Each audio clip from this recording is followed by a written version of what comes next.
This 100-year-old trick will revive your dying plants. Guaranteed results. Most people think a dying plant is a lost cause, that once the leaves start drooping and turning yellow, it's time to give up. But gardeners have known for over a century that one simple ingredient sitting in your medicine cabinet can bring plants back from the edge.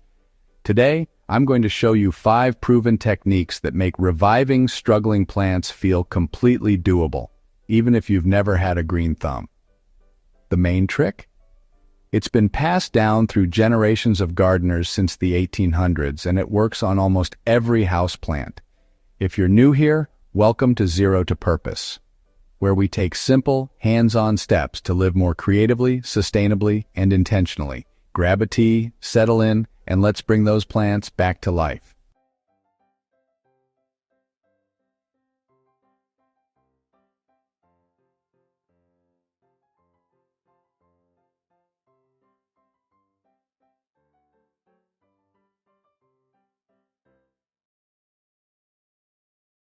Item 1. The Epsom salt revival method. This is the century-old trick that professional gardeners and home growers have relied on since the Victorian era, and it's surprisingly simple. Epsom salt, which is actually magnesium sulfate, gives struggling plants an immediate boost of 2 essential nutrients they desperately need when they're failing. When plants start to die, it's often because they're deficient in magnesium, which is critical for photosynthesis and chlorophyll production. Without enough magnesium, leaves turn yellow between the veins, growth slows, and the whole plant begins to shut down. Epsom salt delivers magnesium and sulfur directly to the root system in a form plants can absorb immediately.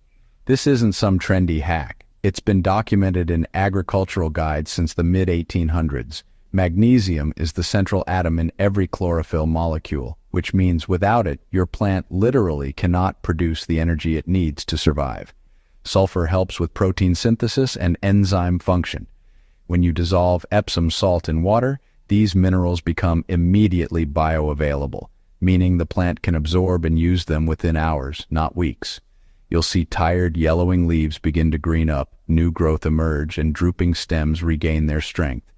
It's not magic, it's just giving the plant exactly what it's been missing. Simple step breakdown. Start with pure Epsom salt from any pharmacy or grocery store. Make sure it's unscented and free of additives. You'll need 1 tablespoon per gallon of water. Grab a watering can or spray bottle and mix thoroughly until the salt completely dissolves. The water should be room temperature, never cold. Do this. For root application, water your plant normally with the Epsom salt solution, making sure it drains through completely. For faster results with yellowing leaves, put the solution in a spray bottle and mist the foliage lightly in the morning when the plant can absorb it best. The leaves will take up magnesium directly through their stomata. Maintain by applying this treatment once a month during the growing season. For severely stressed plants, you can use it every 2 weeks for the first month, then scale back. Don't overdo it. More isn't better, and too much magnesium can actually block calcium absorption. Within 1 to 2 weeks, you'll notice yellowing leaves starting to green up from the veins outward. New growth will be darker and healthier. Flowering plants that stopped blooming often produce buds again within a month. Tomatoes, roses, peppers, and most houseplants respond beautifully. You're giving them the foundational nutrients they need to rebuild their energy production system, and they'll reward you with visible recovery. If your plant is severely weakened, cut the Epsom salt dose in half for the first application. A struggling root system can be sensitive, and easing into the treatment prevents shock. Also, always water with plain water first if the soil is bone dry. Hydrate the roots before giving them nutrients so they can actually absorb what you're offering. Item 2. The watering reset. More plants die from watering mistakes than any other cause. And the tricky part is that overwatering and underwatering often look identical. Yellowing leaves, drooping stems, brown tips, these symptoms show up whether you're drowning the roots or letting them dry out too much. That's why a proper watering reset is essential when you're trying to save a dying plant. Plant roots need 2 things to survive: water and oxygen. When soil stays soggy, air pockets fill with water and roots literally suffocate. They start to rot, turn mushy and brown, and can no longer absorb nutrients. even if those nutrients are present. On the flip side, when soil dries out completely, the fine root hairs that do most of the water absorption die off, and the plant goes into survival mode, dropping leaves to conserve moisture. Getting the balance right is the difference between recovery and total collapse. Healthy soil has structure, a mix of particles, organic matter, air spaces, and moisture. When you reset your watering approach, you're helping the soil return to that balanced state. For overwatered plants, you're letting oxygen back into the root zone so new, healthy roots can form. For underwatered plants, you're gradually rehydrating without shocking the system. Think of it like nursing someone back to health after dehydration. You don't flood them all at once, you give steady, measured amounts. Start by diagnosing which problem you have. Stick your finger 2 inches into the soil. If it's wet, cold, or muddy, you're overwatering. If it's bone dry and pulls away from the pot edges, you're underwatering. Check the roots if possible. Healthy roots are white or tan and firm. Rotted roots are brown, black, or slimy. Do this based on your diagnosis. For overwatered plants, stop watering immediately and let the soil dry out until it's barely moist. If roots are rotting, gently remove the plant, trim away mushy roots with clean scissors, and repot in fresh, well-draining soil. For underwatered plants, water thoroughly until it drains out the bottom, then wait until the top inch of soil dries before watering again. Use room temperature water always. Maintain with a simple schedule based on touch, not calendar days. Every plant and environment is different, so check soil moisture before every watering. Most houseplants prefer to dry out slightly between waterings. Stick to the finger test. When the top inch is dry, it's time to water. Bottom watering can help too. Place the pot in a tray of water for 10 minutes and let it soak up what it needs. Within a week of correcting watering habits, you'll notice leaves becoming firmer and more upright. Overwatered plants will stop dropping leaves and new roots will begin forming. Underwatered plants will perk up within hours of proper watering. The real win is long-term. Once you match your watering to your plant's actual needs, you prevent 80% of common houseplant problems before they start. Pot size matters enormously. If your plant is in a pot that's too large, the excess soil stays wet too long and roots rot. Downsize to a pot that's only 1 to 2 inches larger than the root ball. And always use pots with drainage holes. Decorative pots without drainage are a death sentence for most plants unless you're extremely careful. Item 3. Light position correction. Light is food for plants. Without the right amount and quality of light, even perfectly watered and fertilized plants will slowly starve to death. The wrong light placement is one of the most overlooked reasons plants fail, and it's one of the easiest to fix once you understand what your plant actually needs. Every plant species evolved in a specific light environment, some under dense rainforest canopies with filtered light, others in full desert sun. When you place a low-light plant in a sunny window, its leaves burn and bleach. When you put a sun-loving plant in a dark corner, it stretches desperately toward any light source, becomes leggy and weak, and eventually stops growing altogether. Light isn't just about growth, it's about survival. Photosynthesis is how plants create energy, and without adequate light, they're running on empty. Chlorophyll in leaves absorbs light energy and converts it into chemical energy the plant uses for everything: root growth, flowering, disease resistance, nutrient absorption. When you move a struggling plant to its ideal light zone, you're essentially turning its power back on. Within days, the plant's internal systems reactivate. It stops spending energy searching for light and starts investing in recovery. Leaves strengthen, stems thicken, and new growth emerges properly formed instead of weak and pale. Simple step breakdown. Start by identifying what kind of light your plant actually needs. Look up your specific plant species. Most are categorized as low, medium, or high light. Low-light plants like pothos and snake plants thrive 5 to 8 feet from a window or in north-facing rooms. Medium-light plants like most ferns and philodendrons do well near east or west windows with filtered light. High-light plants like succulents, cacti, and most flowering plants need direct sunlight from south-facing windows or grow lights. Do a light assessment of your space. Observe where direct sun hits throughout the day. South-facing windows get the most intense light. East windows get gentle morning sun. West windows get hot afternoon sun. North windows provide consistent but dim light. Match your plant to the right spot. If you have limited natural light, consider an inexpensive LED grow light. They've become affordable and effective. Maintain by rotating your plant a quarter turn every week so all sides get equal light exposure. This prevents lopsided growth. Watch for signs you need to adjust. If leaves are burning or fading, move the plant farther from the light source. If stems are stretching and spacing between leaves increases, move it closer or add supplemental light. Plants will tell you what they need if you pay attention. Proper light placement often creates visible change within 1 to 2 weeks. Leggy, stretched plants will produce more compact, healthy new growth. Pale leaves will darken.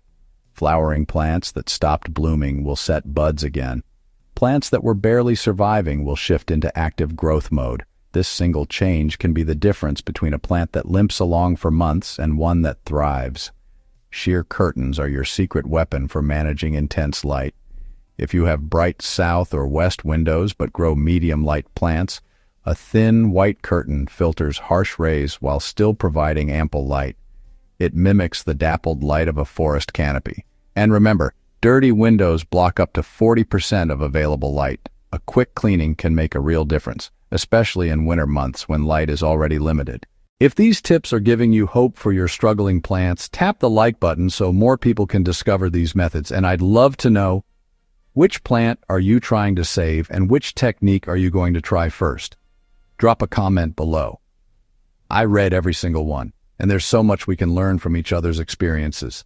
Your story might be exactly what someone else needs to hear today. Item 4. Soil aeration. Without repotting, compacted soil is a silent killer. Over time, soil in containers breaks down, compresses, and loses the air pockets that roots need to breathe. Water stops draining properly, roots suffocate, and even your best watering efforts won't help because the plant can't access what you're giving it. The good news? You can revive soil structure without the stress of full repotting. Roots don't just absorb water and nutrients, they also need oxygen to function. When soil compacts, those essential air spaces disappear. Water pools on the surface or rushes straight through without being absorbed. The soil may look dry on top but stay waterlogged below. Roots can't penetrate the dense mass, so they circle near the surface and become weak. Beneficial soil microbes die off without oxygen. The entire root environment becomes hostile and the plant begins failing from the ground up. Aerating soil reintroduces air pockets, improves drainage, and allows roots to spread and breathe. You're essentially resetting the soil's structure without disturbing the root system significantly.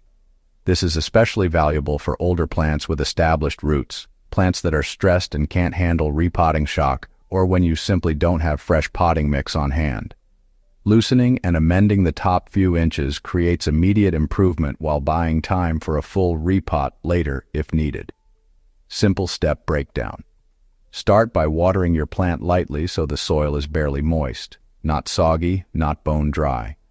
This makes it easier to work with. Grab a fork, chopstick, or narrow trowel. You'll also want a small amount of amendment ready. Perlite, coarse sand, or fine bark work beautifully to improve drainage and add structure. Do this carefully. Insert your tool into the soil about 2 to 3 inches deep, starting near the pot's edge where there are fewer roots. Gently rock it back and forth to create small channels and break up compacted areas. Work your way around the pot in a spiral pattern. Avoid stabbing directly down into the center where the main root mass sits. Once you've loosened the top layer, sprinkle a thin layer of your amendment over the surface and work it into the top inch gently with your fingers or the tool. Maintain by repeating this process every 3 to 4 months for fast-growing plants, or twice a year for slower growers. After aerating, water thoroughly so the amendments settle in and the soil structure stabilizes. You'll notice water absorbing more evenly instead of running off or pooling. This technique extends the life of your potting mix significantly and keeps roots healthier between full repottings. Improved soil aeration shows results within days. Water will penetrate evenly instead of sitting on the surface. You'll see better growth because roots can access moisture and nutrients again. Plants that were yellowing from poor drainage will start to recover. Root rot risk drops dramatically. This simple maintenance task can add months or even a year to the viability of your potting soil, which means less work and expense for you. If water is running straight through your pot in seconds without absorbing, your soil has become hydrophobic. It's so dry and compacted that it repels water. Before aerating, place the entire pot in a basin of room temperature water for 15 to 20 minutes. Let it soak from the bottom up. This rehydrates the soil slowly and makes it receptive again. Then aerate as described. This combination brings even severely neglected plants back from the brink. Item 5. Strategic pruning for recovery. When a plant is dying, it's using precious energy trying to sustain dead and damaged tissue. Pruning away the parts that are beyond saving allows the plant to redirect all its resources into healthy growth and recovery. This isn't about aesthetics, it's about survival strategy. Every leaf, stem, and root requires energy to maintain. When parts of your plant are dead, diseased, or severely damaged, the plant continues trying to send nutrients and water to those areas. Even though they can't be saved, it's like trying to fill a bucket with holes. The resources drain away uselessly. Meanwhile, the healthy portions of the plant are starved of what they need to fight back and grow. Strategic pruning stops this waste immediately and signals to the plant that it's time to focus on new healthy growth. Plants respond to pruning with renewed vigor because you're removing stress signals and eliminating competition for resources. When you cut away dead leaves, the plant no longer produces the hormones associated with decay and defense. When you trim damaged stems, you create clean wounds that heal quickly rather than letting ragged damage spread. The plant's vascular system, its network for moving water and nutrients, can operate more efficiently when it's not trying to supply dead ends. You'll often see a growth spurt within 2 to 3 weeks after proper pruning because the plant can finally invest in itself. Simple step breakdown.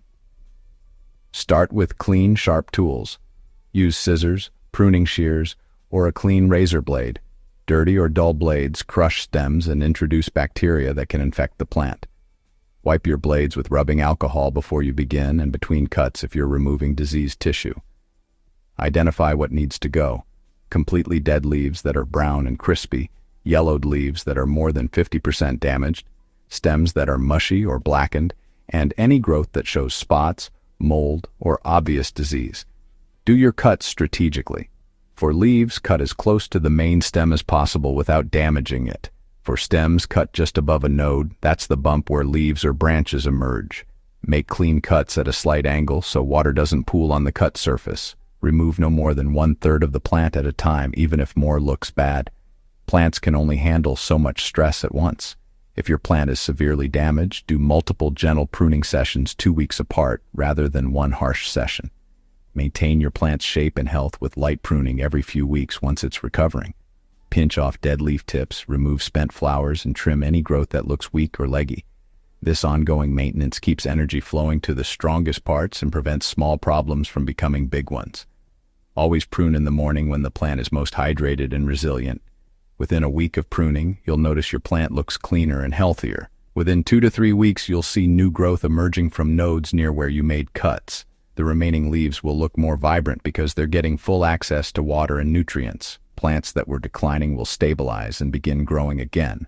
Pruning also improves air circulation around the plant, which reduces the risk of fungal problems and pests. After pruning, resist the urge to fertilize immediately. Your plant is in recovery mode and needs to seal its wounds and stabilize before taking on the work of processing extra nutrients. Wait 2 weeks, then feed with a diluted, balanced fertilizer at half strength. This gentle approach supports new growth without overwhelming a stressed system. And save the healthy cuttings you remove.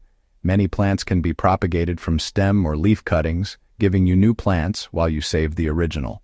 Bonus tip. Here's the thing most people completely overlook when they're trying to revive a dying plant, and it's something that costs nothing but makes an enormous difference.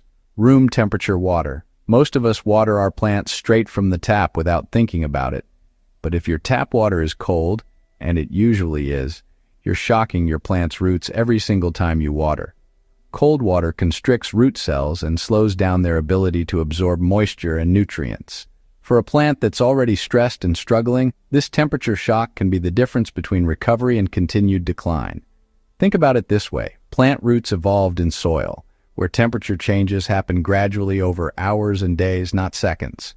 When you dump cold water directly onto roots, especially warm-season tropical houseplants, it's like jumping into an ice bath.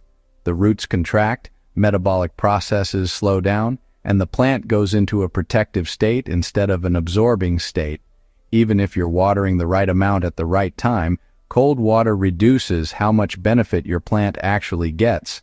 The fix is incredibly simple. Fill your watering can and let it sit at room temperature for a few hours or overnight before you use it. If you're in a hurry, add a bit of warm water to take the chill off. You want lukewarm, like a comfortable bath, never hot. Test it with your finger. If it feels neutral or slightly warm to your skin, it's perfect. There's a bonus benefit too. Letting water sit allows chlorine to evaporate, which is better for your plant and for beneficial soil microbes. Chlorine doesn't kill plants outright, but it does stress them slightly over time and can harm the microscopic helpers living in your soil that support root health. This one adjustment, using room temperature water, improves nutrient uptake, reduces stress, and helps your plant make full use of everything else you're doing right. It's especially critical during the recovery phase when every advantage matters. Start doing this today, and you'll notice your plants respond more positively to watering. Their recovery will be faster and more complete. So no matter how sad your plant looks right now, no matter how many leaves have fallen or how long it's been struggling, you have real tools to bring it back. These aren't complicated techniques that require expensive products or expert knowledge. They're simple, proven methods that gardeners have relied on for generations, and they work. Pick one technique from today and try it this week.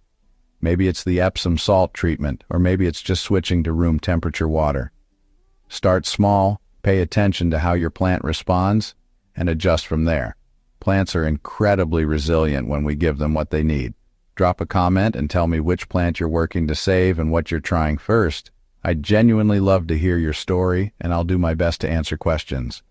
And if you haven't yet, subscribe and join us here at Zero to Purpose, where we grow life one simple, intentional project at a time.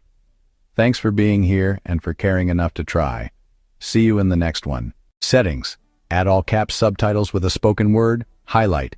Use YouTube audio library. Only use appropriate media. Use a male voice with a southern accent for the narrator.